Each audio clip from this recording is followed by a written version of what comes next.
Now, you have a chapter in there about beating online casinos. Years ago, before the Unlawful Internet Gaming Enforcement Act, UIGEA, which was passed in 2006, they called it Black Friday when they shut down all the casinos. It was easy to milk these casinos for money. Right. And you say in the book there, you were giving examples, you're making $40,000 a month.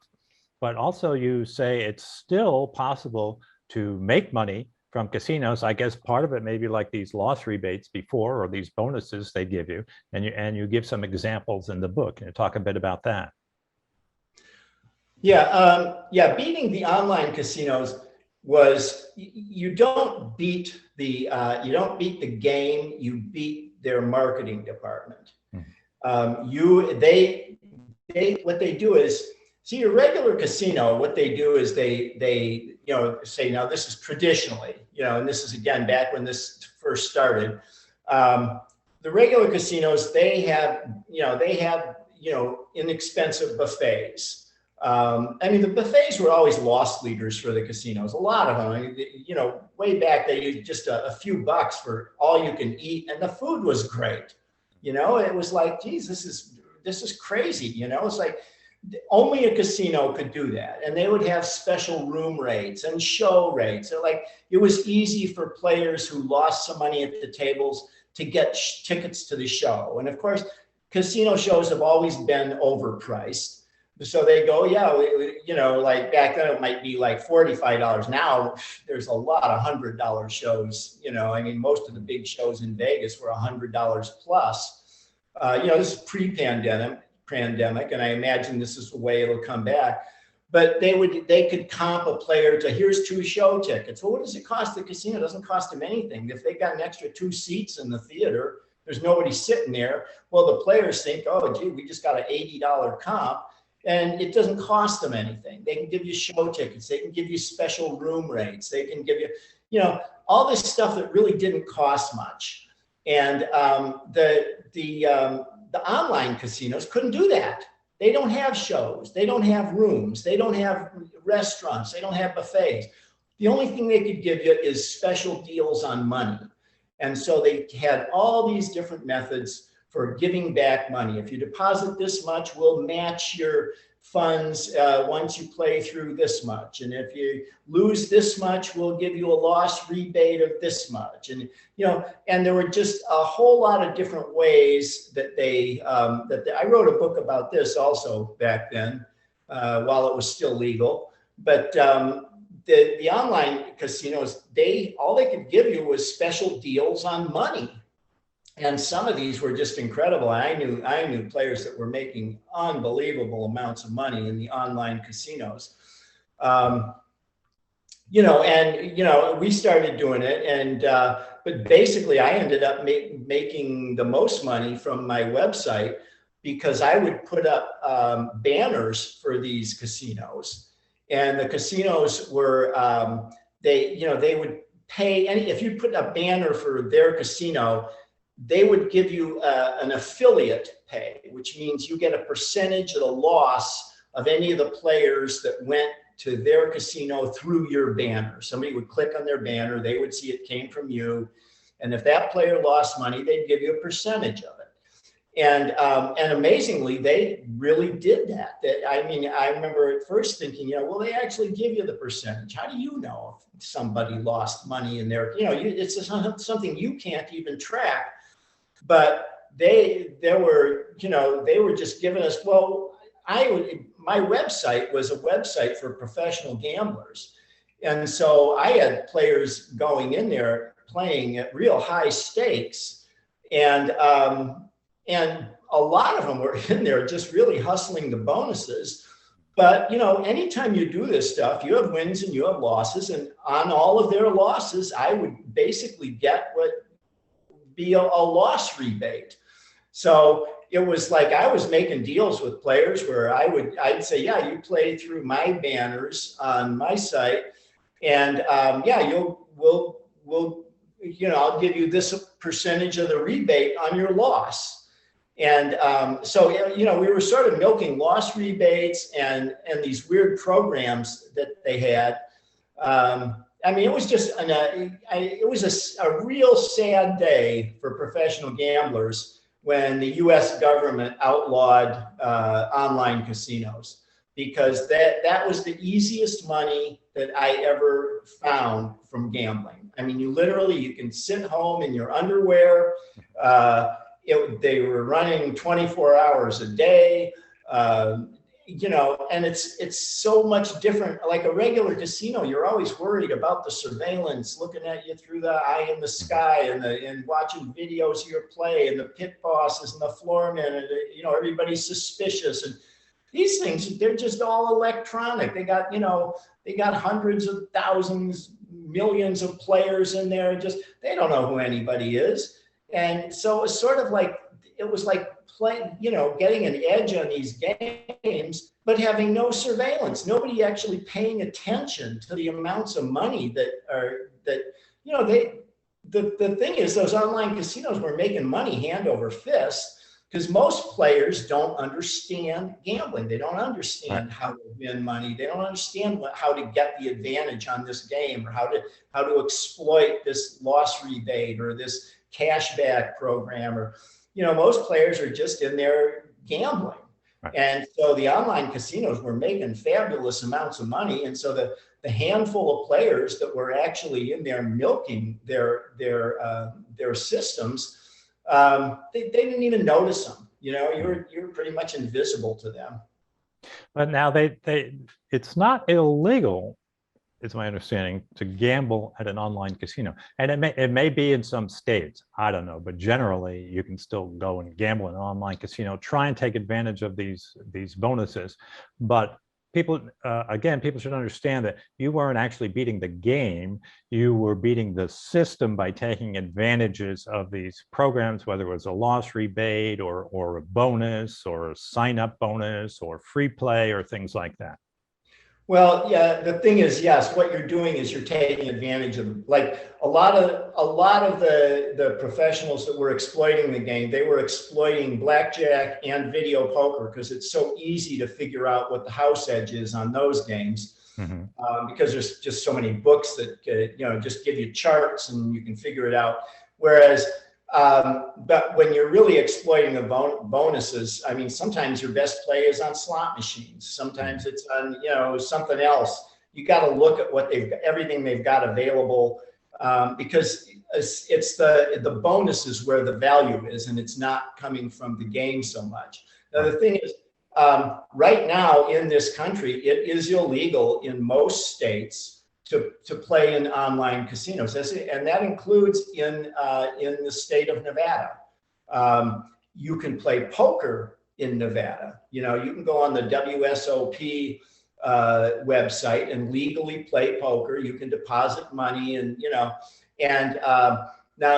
on the East Coast, I think in New Jersey, and I think one or two other states, they allow their casinos to set up their own online casinos. In other words, the big Atlantic City casinos, some of them might have an online version of their casino, and people in their state can play in those casinos.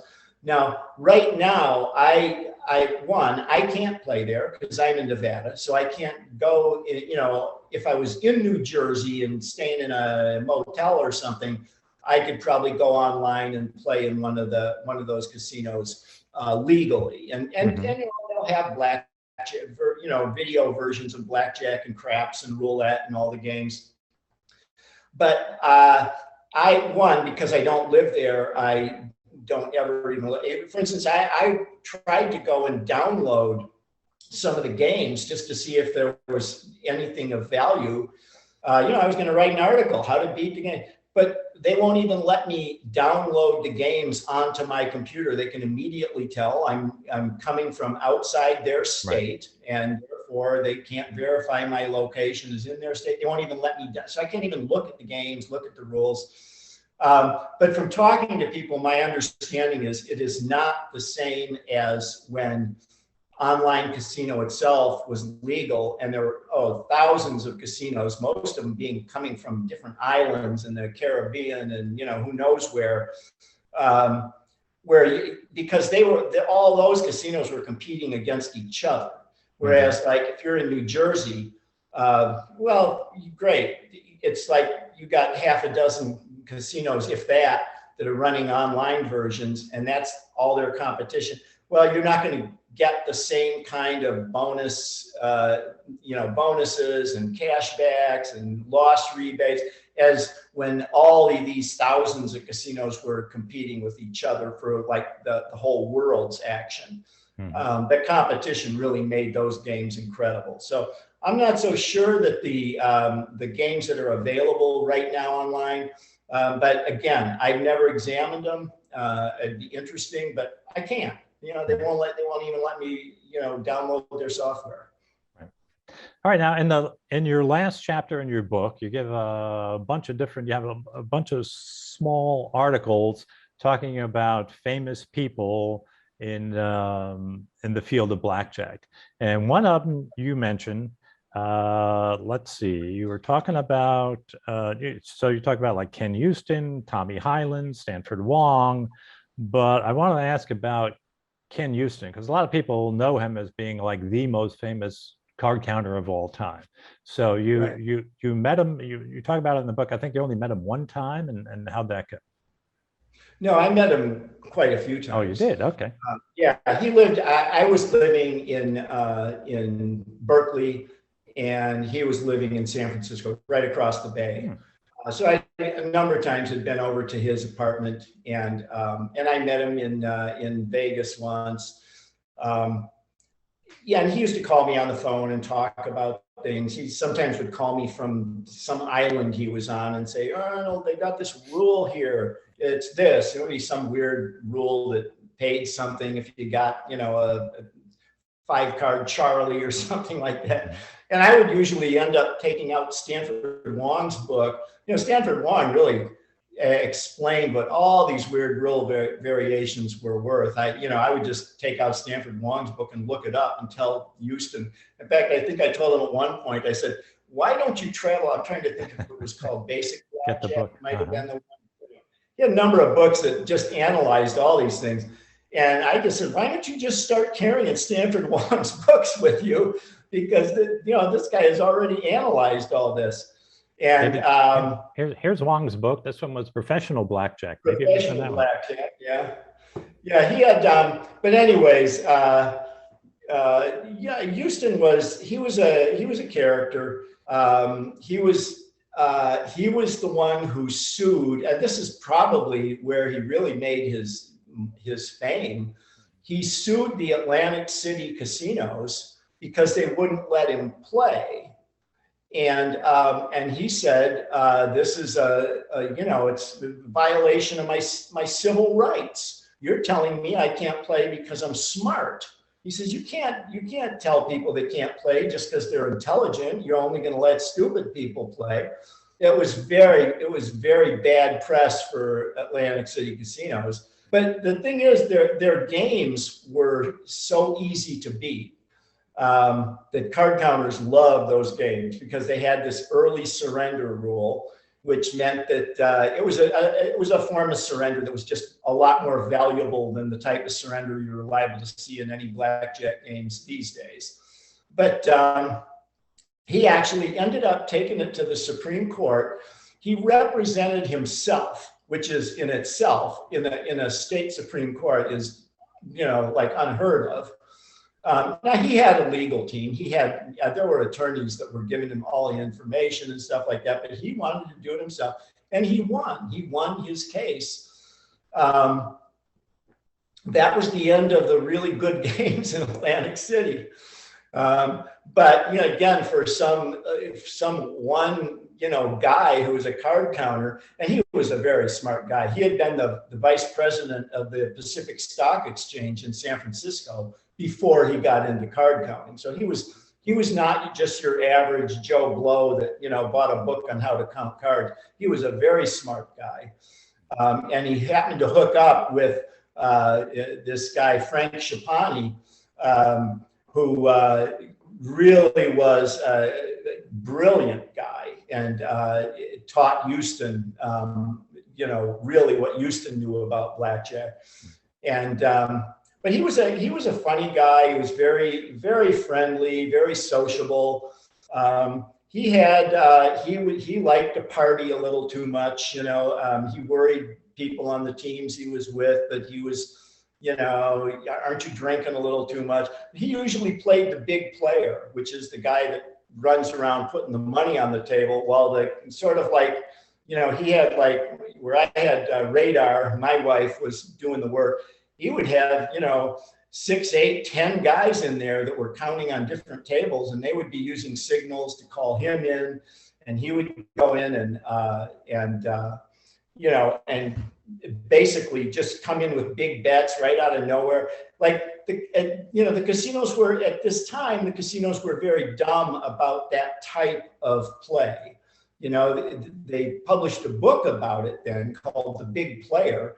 That was co-authored by Ken Uston. I think it was with Roger Rappaport. Came out in the late 70s, I think.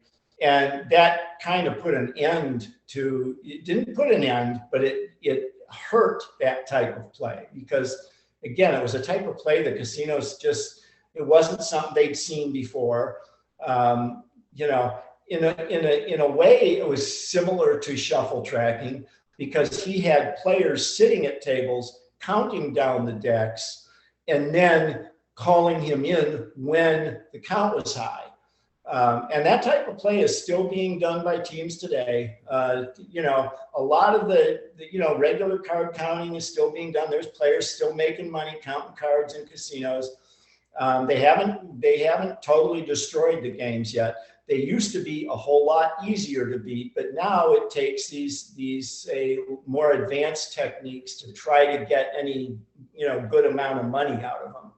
Right, and one technique the casinos came up with to stop this big player move was they put in the sign that say no mid-shoe entry. So if you come up and you're signaled to come into halfway through the shoe, and you want to make a big bet, they'll say no mid-shoe entry, you can't do it. And that's specifically why, if people wonder why they have those signs that say no mid-shoe entry, that's exactly why they put those rules into effect. All right, now one last thing, in the end there, you sometimes mention some articles from Blackjack Forum, and in all the years that I had subscribed, my most favorite article was not mentioned at all.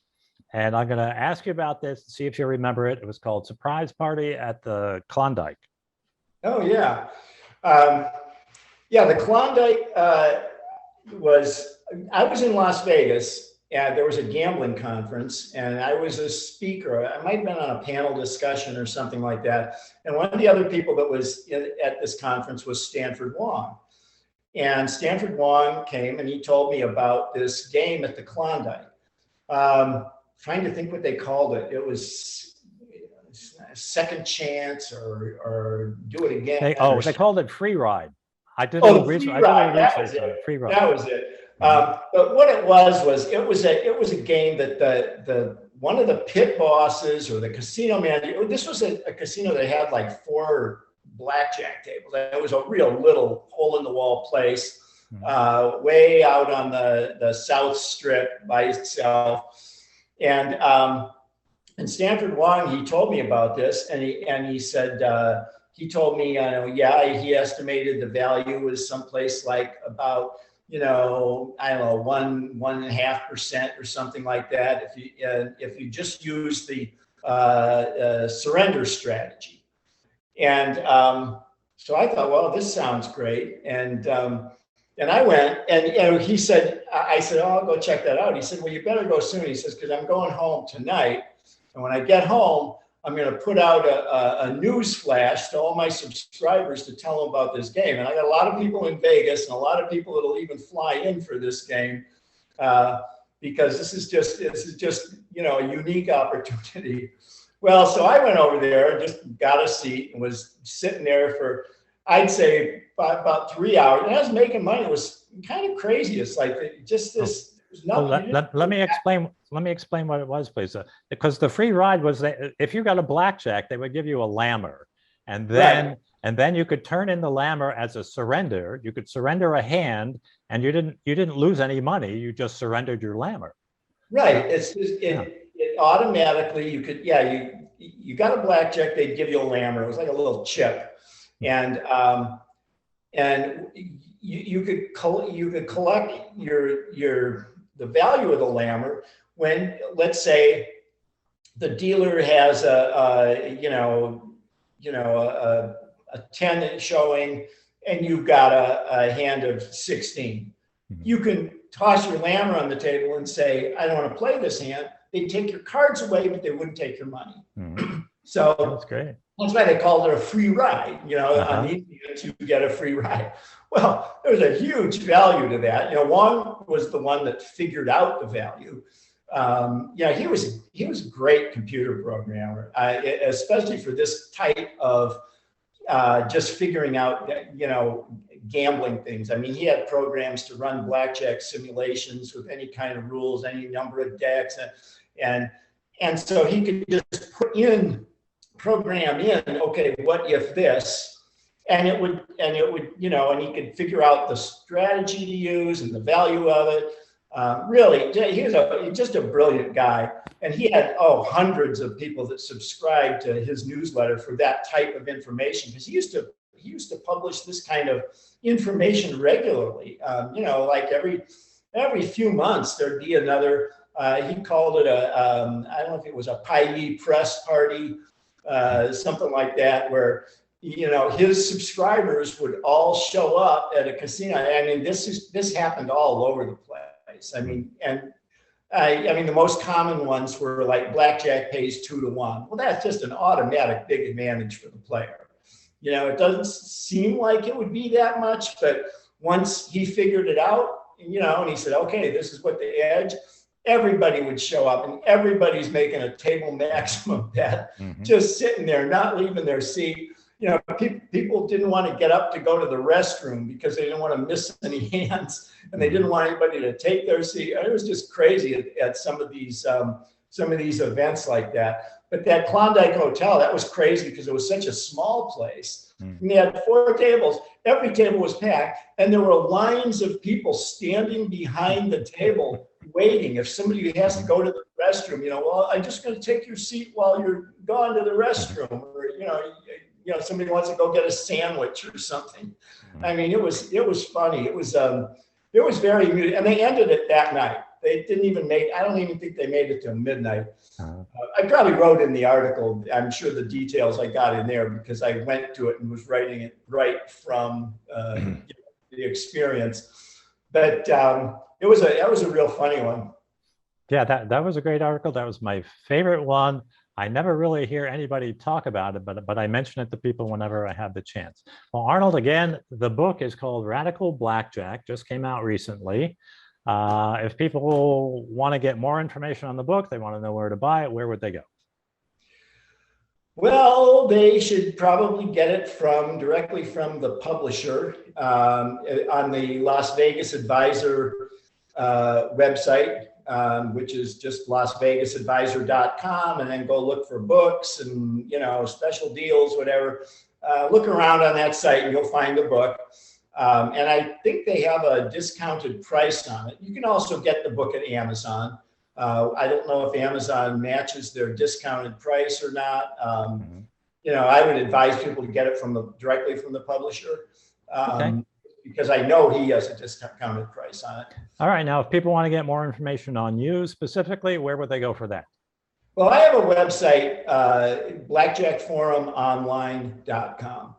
And that website has been there for quite a few years. This, in fact, is the website that I used when I was milking all the loss rebates from the online casinos. The website used to have all these online casino banners on there before the feds came in and said, I mean, the law the feds made was that banks cannot do the transactions. That's the problem you have. You can't use a credit card. You can't do a bank wire, and like, do you feel safe sending cash through the mail to an online casino so you can play? It's like, and now a lot of the online casinos won't even allow you to play if you're coming from the US, because they're worried about, getting busted over some kind of, US laws or something like that. But yeah, that's the website where I did that from. There's a whole lot of information on that website about how to beat the online casinos, or about how we used to beat them. And I think in Europe and in a lot of the rest of the country, I think the methods in there are still valid. I think that there's, probably a lot of professional players beating the online casinos. I think you can play in Canada. I think in a lot of, probably in Mexico, lots of South America, Europe, Asia.